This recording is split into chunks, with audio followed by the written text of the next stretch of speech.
Hi, my name is Sean. I'm calling from Washington State. Sean from Washington State. Missed it by that much. What's on your mind?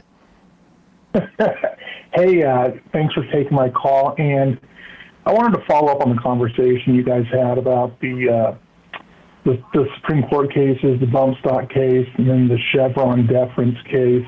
And one of the interesting things about those decisions is there's sort of an interplay between them, I think. And in the bump stock case, it's one of those, in my opinion, at least in part, one of those cases where bad facts can make bad law, because prior to the Vegas shooting and the rule that classified bump stocks as machine guns, the ATF across both Republican and Democratic administrations had taken the stance that bump stocks were not machine guns.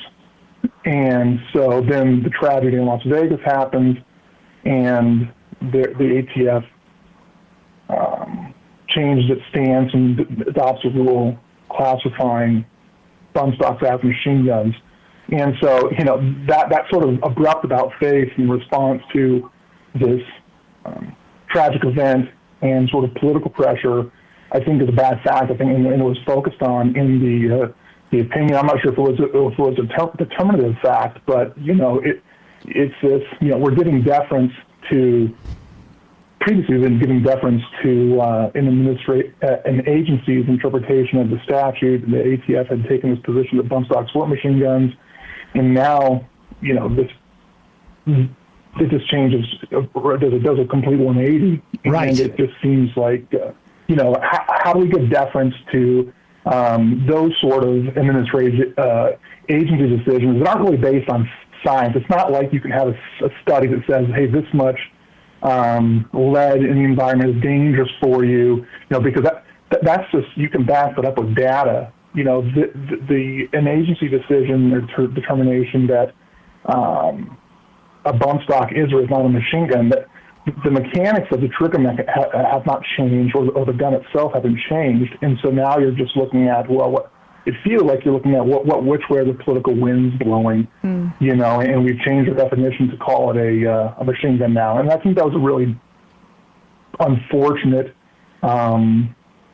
fact that really played a crucial role in probably the case being filed initially and possibly in the court's analysis. And so the interplay between how deference is given to agency decisions, I think, was in full view in that case. And I think I think there's a danger of imposing a certain logic on what they're doing when, there's simply no consistency. And so to a large extent, I think what we're getting with this court is we're going to make a decision, and then we're going to backfill it. And frankly, we're not even going to be that too worried about backfilling that decision with something that is really terribly cohesive. I mean, because at the end of the day, like, look, why do we ban, and why does the Supreme Court allow the banning of a machine gun? Why do they allow the banning of a bazooka? It's not because of something unique about the mechanism from a mechanical sense. It's not like, well, we like ball bearings, and anything that involves ball bearings is going to be a problem. And so therefore that is what this turns on. No, it is very clearly the reason why you ban machine guns, the reason why you ban bazookas, the reason why you ban grenades or tanks or whatever it is because of the damage that can be done.